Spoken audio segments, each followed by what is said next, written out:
So in any programming language, there are different sorts of the functions, right? There are some functions related to string, some functions related to file handling, some functions related to mathematics and mathematical computations. Like those are the inbuilt functions, and these have specific modules or specific libraries. We have to import them, and we can like use them.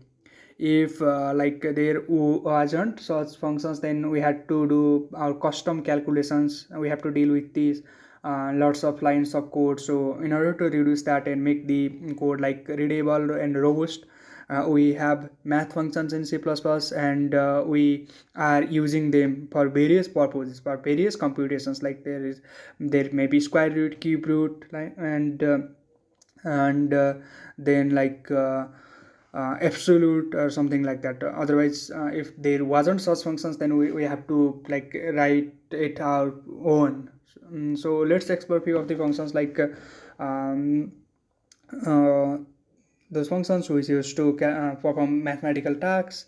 For example, if we want to find max, then there is max functions, max 5 or 10. Its result will be 10, right? And similarly there is mean. So wherever there is max, there will always be the mean, right? So we can get minimum of the two numbers.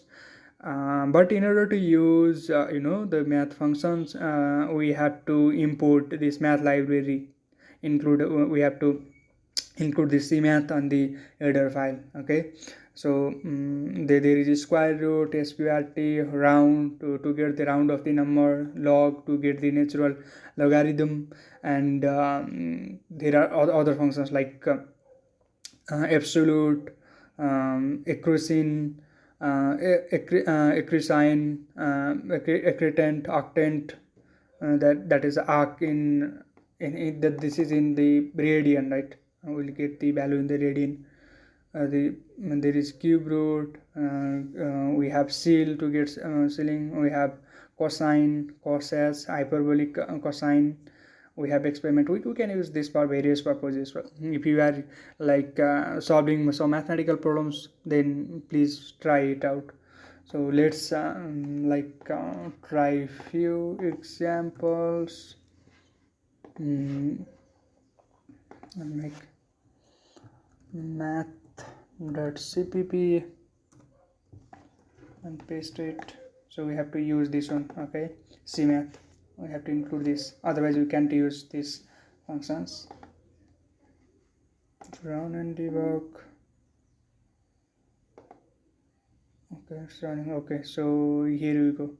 Square root of 64 is 8, and round number of this one is 3. Nearest like integer is 3, and log 2 is something like this. So we can basically put 10 so that it will be easy to understand. Its output should be 1, right? We are getting 2.3.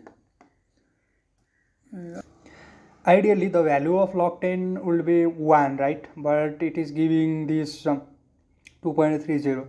So we haven't mentioned the base here, so it might be like taking the default base, natural logarithm. So let's change the base so that we can get the actual like mathematical, like what we have used in mathematics, which generally we used to like use 10, like log base 10. So we have to mention that. So here is this one. Let me try it out. Run code. This should give 1, right? So this is how we can use different logarithm functions with different bases. So that's simple. So this is how we can use math functions.